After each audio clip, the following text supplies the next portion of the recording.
Olá, bom dia. Bom dia, paz do Senhor. Como vocês estão? Como tem passado? Hoje é o dia que o Senhor fez. Vamos nos alegrar nele. Hoje é dia de 1 Coríntios, capítulo 9. Vamos lá, vamos começar? 1 Coríntios 9. Direitos de um apóstolo. Não sou livre? Não sou apóstolo? Não vi Jesus nosso Senhor? Não são vocês resultado do meu trabalho no Senhor? Ainda que eu não seja apóstolo para os outros, certamente sou para vocês, pois vocês são o selo do meu apostolado no Senhor. Essa é a minha defesa diante daqueles que me julgam. Não temos nós o direito de comer e de beber? Não temos nós o direito de levar conosco a esposa crente, como fazem os outros apóstolos, os irmãos no Senhor Pedro? Ou será que só eu e Barnabé não temos o direito de receber o sustento sem trabalhar? Quem serve como soldado à própria custa? Quem planta uma vinha e não come do seu fruto? Quem apacenta um rebanho e não bebe do seu leite? Não digo isso a ponto de vista meramente humano. A lei não diz a mesma coisa. Pois está escrito na lei de Moisés: não amordace o boi enquanto ele estiver debulhando o cereal. Por acaso é com o boi que Deus está preocupado? Não é certamente com a nossa causa o que ele diz? Sim, isso foi escrito em nosso favor, porque o lavrador, quando ara, e o debulhador, quando debulha, devem fazê-lo na esperança de participar da colheita. Se eles e vocês semearmos coisas espirituais, seria demais colhermos de vocês coisas materiais. Se outros têm o direito de ser sustentado por vocês, não temos nós ainda mais? Mas nós nunca usamos desse direito. Ao contrário, suportamos tudo para não colocar obstáculo algum ao Evangelho de Cristo. Vocês não sabem que aquele que trabalha no templo alimenta-se das coisas do templo e os que servem diante do altar participam do que é oferecido no altar? Da mesma forma, o Senhor ordenou àquele que prega o evangelho que viva do evangelho. Mas eu não tenho usado nenhum destes direitos. Não sou eu escrevendo na esperança de que vocês façam isso por mim. Prefiro morrer a pedir que alguém me prive deste meu orgulho. Contudo, quando prego o evangelho, não posso me orgulhar, pois me é imposta a necessidade de pregar. Aí, ai de mim se não pregar o evangelho, porque se prego livre de vontade, tenho recompensa. Contudo, se prego por obrigação, estou simplesmente cumprindo a minha incumbência me confiada. Qual é a minha recompensa? Apenas essa, pregando o evangelho que eu apresente gratuitamente, não usando assim dos meus direitos de pregá-lo, porque, embora seja livre a todos, fiz-me escravo de todos para ganhar o maior número possível de pessoas. Tornei-me judeu para os judeus, a fim de ganhar os judeus. Para os que estão debaixo da lei, tornei-me como se estivesse sujeito à lei, embora eu mesma não esteja debaixo da lei, a fim de ganhar os que estão debaixo da lei. Para os que estão sem lei, tornei-me como sem lei, embora não esteja livre de Deus, e sim sobre a lei de Cristo, a fim de ganhar os que não têm lei. Para com os fracos, tornei-me fraco, para ganhar os fracos. Tornei-me tudo para com todos, para alguma forma salvar alguns. Faço tudo isso por causa do Evangelho para ser co-participante dele. Vocês não sabem que todos os que correm no estádio, apenas um ganha o prêmio?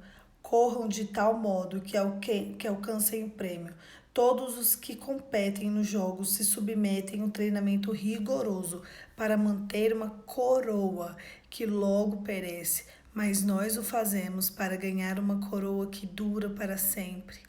Sendo assim, Não corro como quem corre sem alvo, não luto como quem esmurra o ar, mas esmurro o meu corpo e faço dele o meu escravo, para que depois de ter pregado aos outros, eu mesmo, não venha a ser reprovado.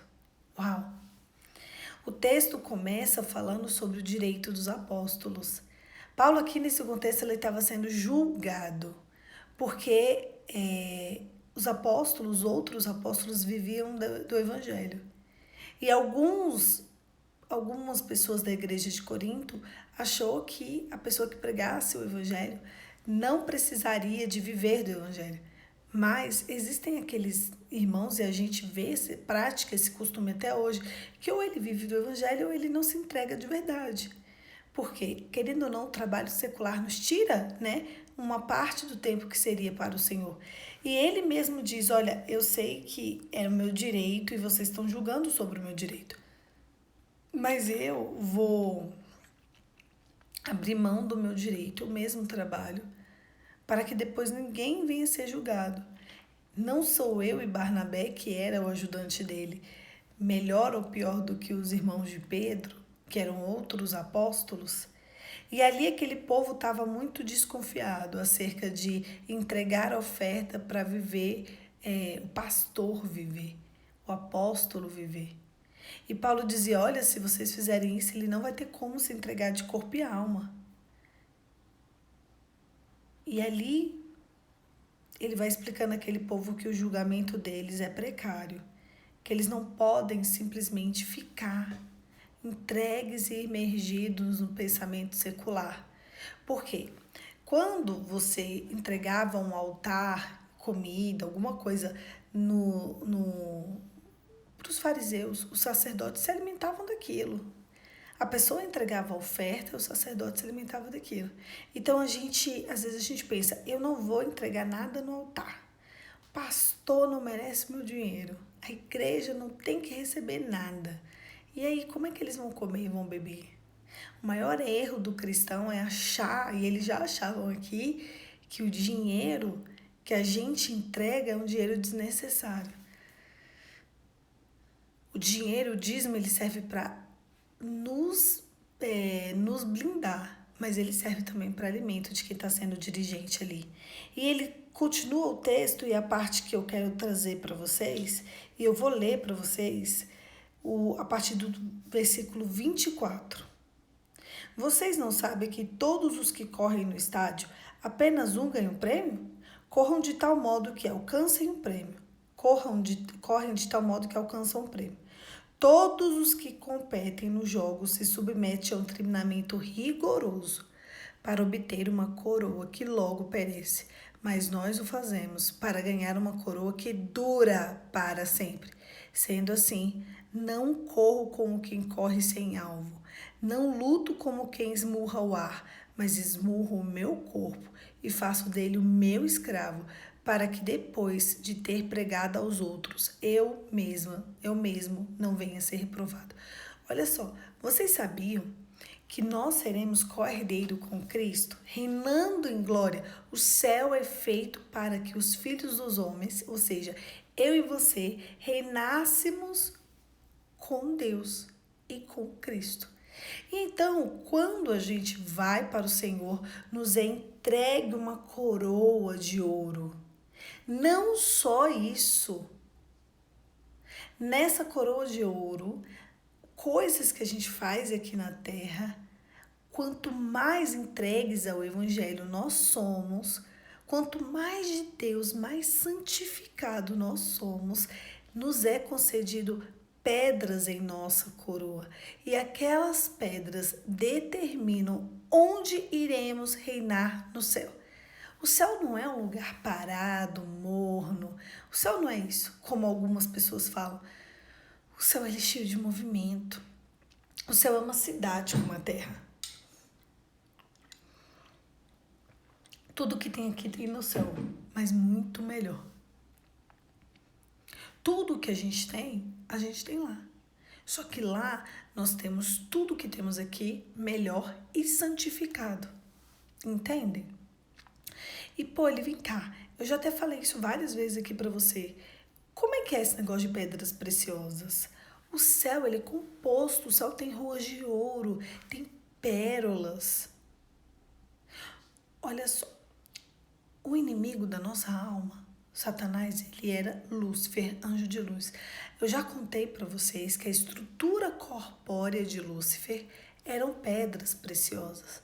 Quando ele cai desfigurado do céu, aquelas pedras preciosas ficam guardadas ali no cantinho. Deus não ia desperdiçar o que é precioso. Ele tira do inimigo e ele coloca em você.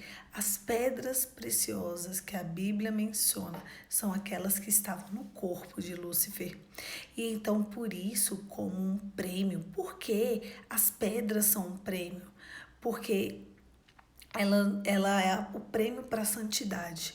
O inimigo da nossa alma, ele quer nos levar para o inferno. Então, aqueles que estarem em Deus, em santidade, pureza e arrependimento, eles vão receber parte que era do próprio corpo do inimigo, do demônio, e colocaremos na nossa coroa.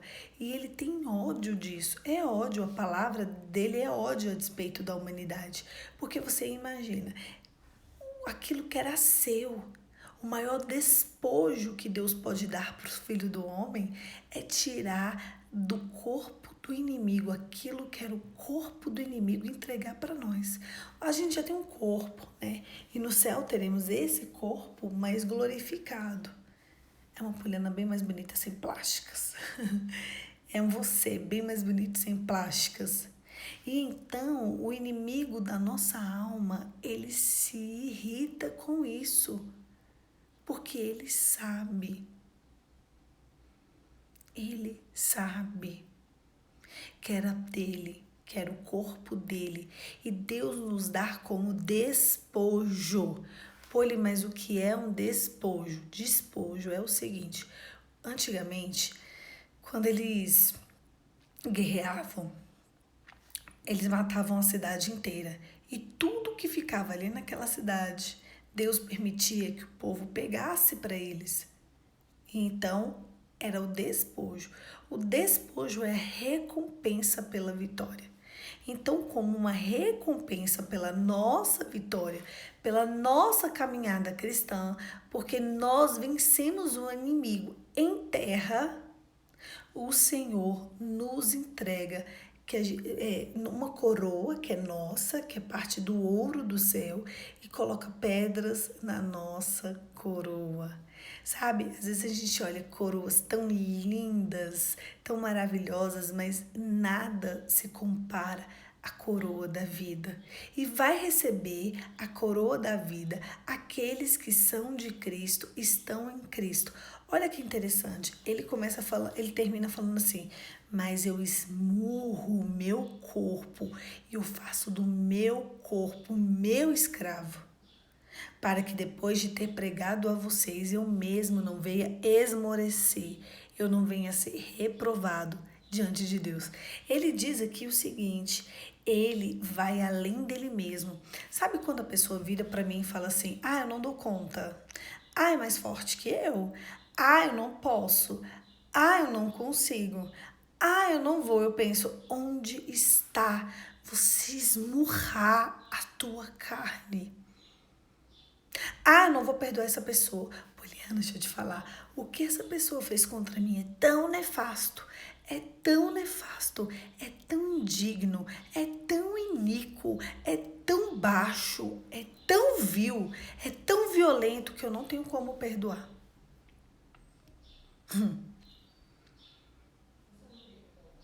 O perdão é uma das características do morador do céu. Olha, eu não consigo ficar sem chocolate. Eu não consigo ficar sem refrigerante. Não adianta, eu já tentei.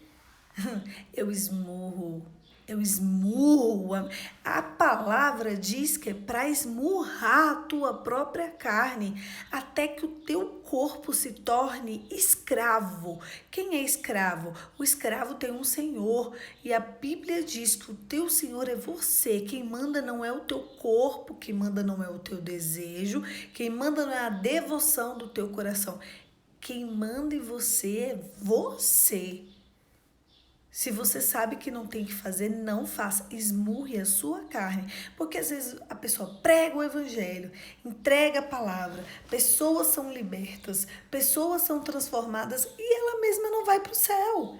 É isso que você quer? Viver uma vida apresentando o céu para outras pessoas, e na hora que chegar a tua vez, na hora que chegar a tua hora, na hora que chegar o teu grande momento de estar com Deus e vivenciar tudo isso que a gente tem falado, chegar lá, Jesus falar: aparta-te de mim que eu não te conheço.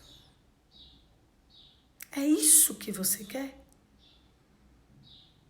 Agora sim, o desejo do nosso corpo geralmente é entregue pelo inimigo. Por isso a Bíblia pede que o nosso espírito seja muito mais forte que o nosso corpo, porque o corpo milita contra o espírito e o espírito milita contra a carne. Então a palavra nos orienta que o nosso espírito esteja muito mais fortalecido do que o nosso corpo. Porque se não for assim, o nosso corpo vai prevalecer. Porque olha só que coisa séria. Adão e Eva, eles estavam no paraíso, eles pecaram e eles foram destituídos da glória de Deus. Para onde Adão e Eva veio? Para a terra, ok? Vamos voltar um pouquinho na história e vamos à queda de Satanás. Satanás era um anjo de luz, Lúcifer, e ele simplesmente, todo o céu prestava adoração a Deus através da regência de Lúcifer, entende? Lúcifer regia toda a adoração. E aí um dia Lúcifer falou assim: peraí, quem é maior que eu? Só Deus. Por que eles não podem me adorar ao invés de adorar a Deus? Eu sou tão bom.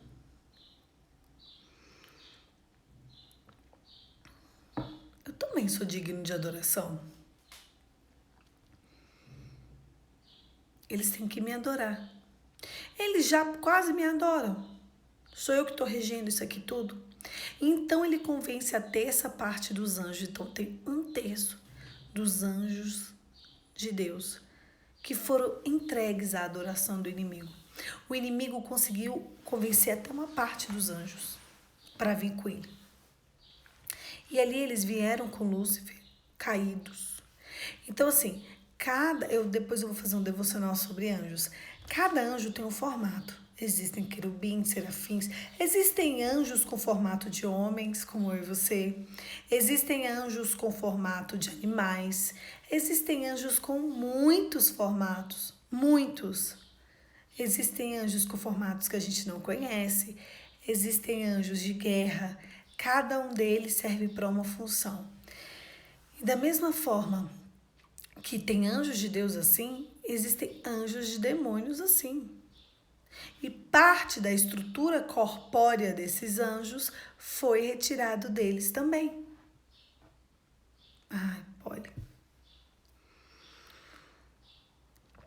Porque ao invés de adorar a Deus, que não se apresentava a eles, eles decidiram adorar ao inimigo. Eles decidiram adorar a Lúcifer que estava diante deles. Entende? Deus fez o inimigo para que o inimigo regesse a adoração do céu. Como aqueles anjos tinham muito mais contato com o inimigo, ele convenceu grande parte do céu a não adorar a Deus. Para quê? Deus nem ficava colado com eles 24 horas. Era para adorar eles. Não é meio nítido a pessoa adorar aquilo que ela vê? Ela tá vendo ali, ela tá adorando. Ela tá vendo ali, ela tá entregue a uma devoção. Existem algumas religiões que adoram animais, não são? Isso não te refresca nada da sua memória? Existem religiões que adoram elefantes, existem outras que adoram vaca. Elas são a representação do anjo caído. Cuidado. O anjo caído também tem formato de animais. Uma parte dos anjos caídos, eles parecem animais. Porque Deus quis assim. Mas esses animais, esses anjos, precisam de uma estrutura corpórea, porque eles não têm, o corpo deles desceu desfigurado. É como se pegasse a tua carne e arrancasse, não fica desfigurado? Então, eles convenceram a parte dos homens a adorar. E aqueles que não adoram, visualmente, né? Adorando aquele animal. Eles adoram o animal de outras formas e nós falamos ontem sobre isso. Assiste o devocional de ontem. E é muito sério isso. A gente adorar animais de alguma forma, não tocando, idolatrando eles, porque é uma das características da adoração dos anjos caídos.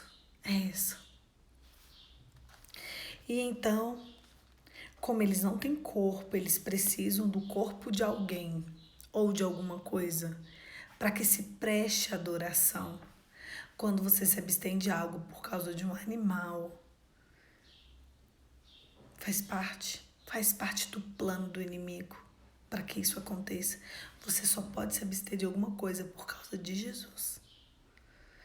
E então, Satanás cai desfigurado, mas os anjos também caem desfigurados. Parte da estrutura de anjos nos foram entregues. Estão no céu para que eu e você, o que acontece? Ele fala que é sobre corrida. Quando uma pessoa corre no estádio, tá todo mundo ali preparado para correr no estádio, não tá? E só um ganha. Mas quando a gente quer a coroa da vida, quem quis, quem esmurrou sua carne, quem foi além, quem mergulhou, quem imergiu, quem foi além das suas próprias forças por causa da causa do Evangelho, vai ganhar a coroa da vida e a recompensa, que é uma das recompensas é o corpo do inimigo da nossa alma e o corpo dos convencidos. Os convencidos quem são? Os convencidos pelo inimigo de que ele era digno de adoração e ele não é. Uma grande prova disso é a nossa visão. Presta atenção. Vocês já viram que o olho tem um formato diferente do resto do nosso corpo?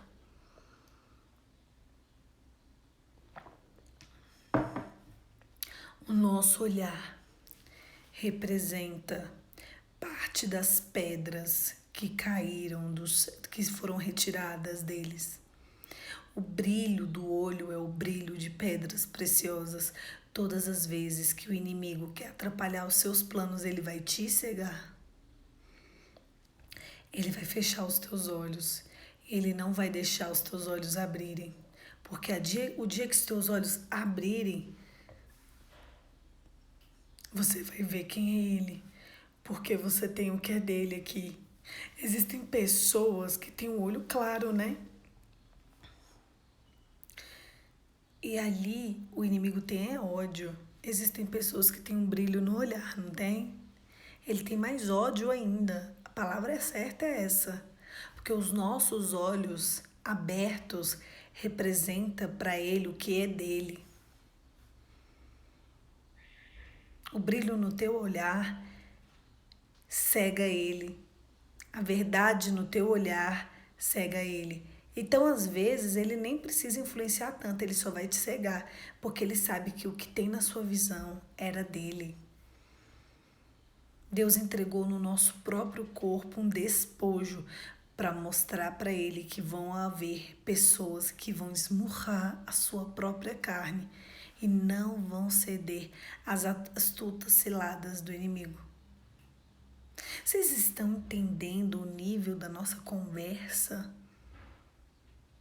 Vocês estão entendendo o que está acontecendo aqui?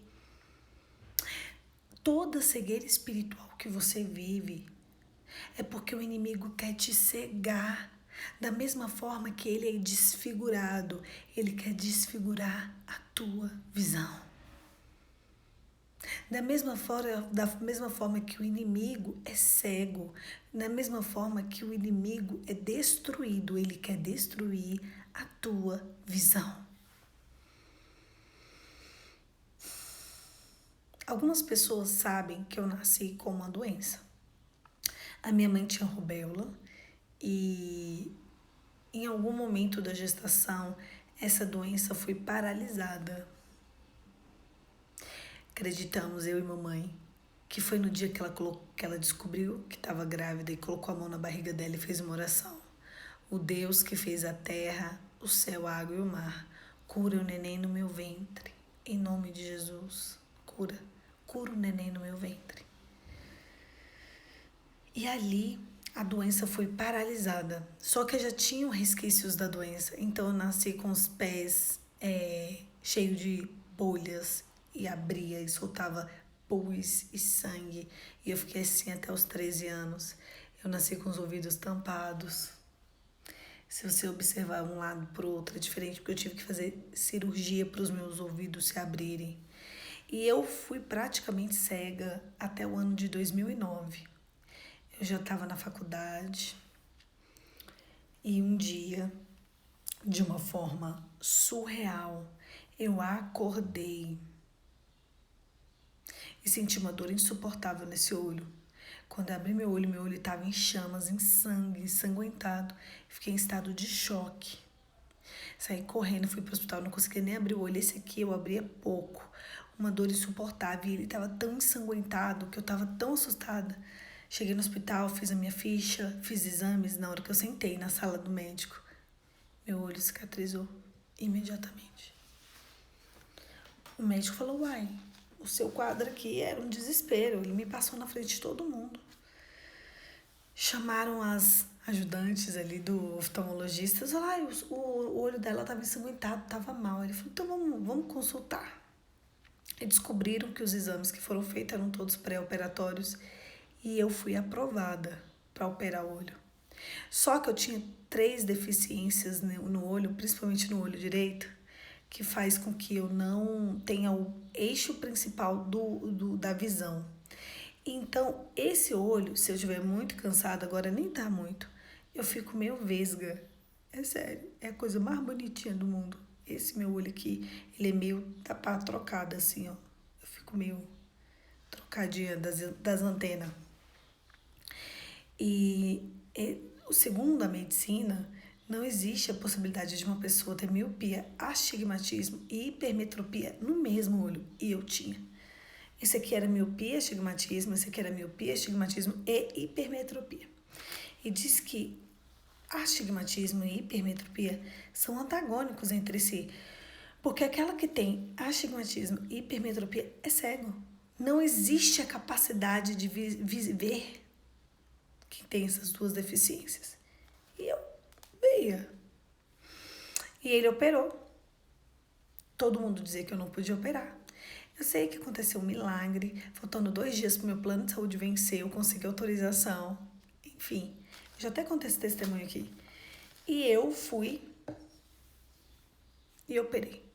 No outro domingo, eu fui para a casa do Senhor, era domingo de carnaval. Carnaval de 2009. A minha pastora estava fazendo ministração no culto e ela disse o seguinte: senhores, senhoras, irmãos, existe uma moça aqui, porque minha igreja tem assim 3.000 membros, então não tinha como ela saber que era eu. Só se o senhor falasse assim, é a Polly. Existe uma moça aqui que os olhos carnais dela foram tocados para que os olhos espirituais se abrissem. A cegueira que ela tinha era o inimigo tentando tampar a visão dela.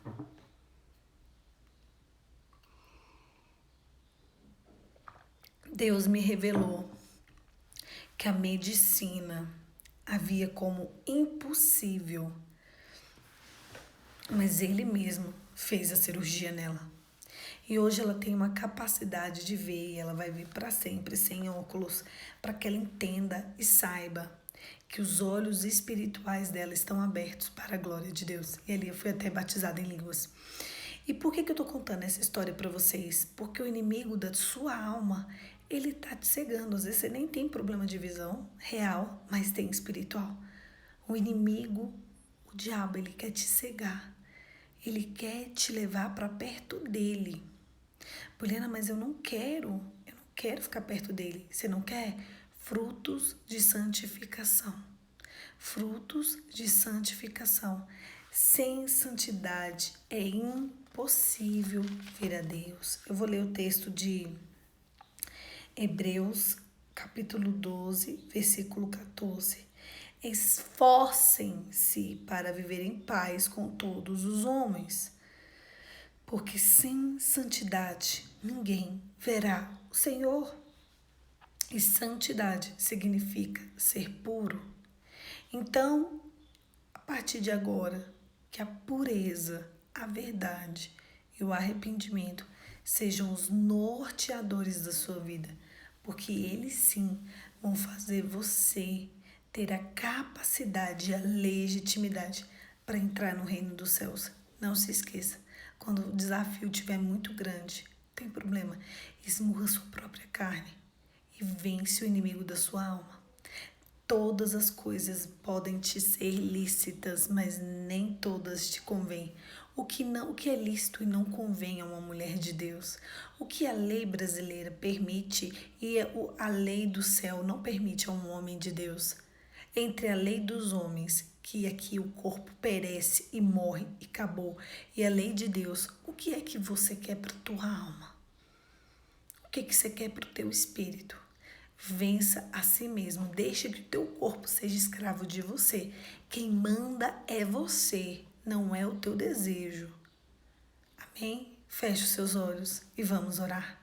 Pai, em nome de Jesus, de um modo muito especial, eu quero te louvar por esse ensino, por essa revelação, por esse entendimento.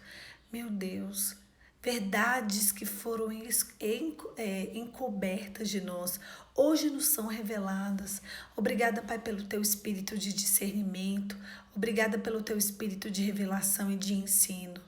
Eu declaro que, em nome de Jesus, a partir de agora, nós seremos homens e mulheres tão cheios do teu Espírito Santo, tão cheios do teu Espírito Santo, que o nosso único futuro seja entrar no gozo do nosso Senhor e receber a nossa coroa, e que quando a gente chegue lá, as pedras que são nossas estejam todas nos esperando para que a gente reine em glória com Cristo. Em nome de Jesus. Amém. Amém, querido. Olha só. Se até hoje você não estava preocupado com a tua salvação, acho bom começar. A salvação, estar com Deus, é o que vai fazer toda a diferença para a tua vida daqui para frente. Por quê? Estar com Deus, querer Deus, viver Deus, é o que vai fazer você permanecer ao lado dele por toda a eternidade. Se preocupe com a tua salvação. Vença os teus desejos para que eu e você herdemos juntos a terra prometida, que é o céu. Um beijo. Fica com Deus. E até amanhã, 5h45, eu tô aqui para a gente continuar juntos esse devocional. E a gente vai fazer ele até o dia que Cristo falar, chega. Então, todos os dias nós estamos aqui. Feriado, estamos aqui. Dormimos tarde, estamos aqui. Não dormimos, estamos aqui. Estamos doentes, estamos aqui. Estamos felizes, estamos aqui. Estamos tristes, estamos aqui. Estamos aqui. Estamos aqui. O Senhor tem derramado tanta riqueza nesse lugar. O Senhor tem entregue tantos presentes, tantas verdades. O Senhor tem nos revelado. Peraí.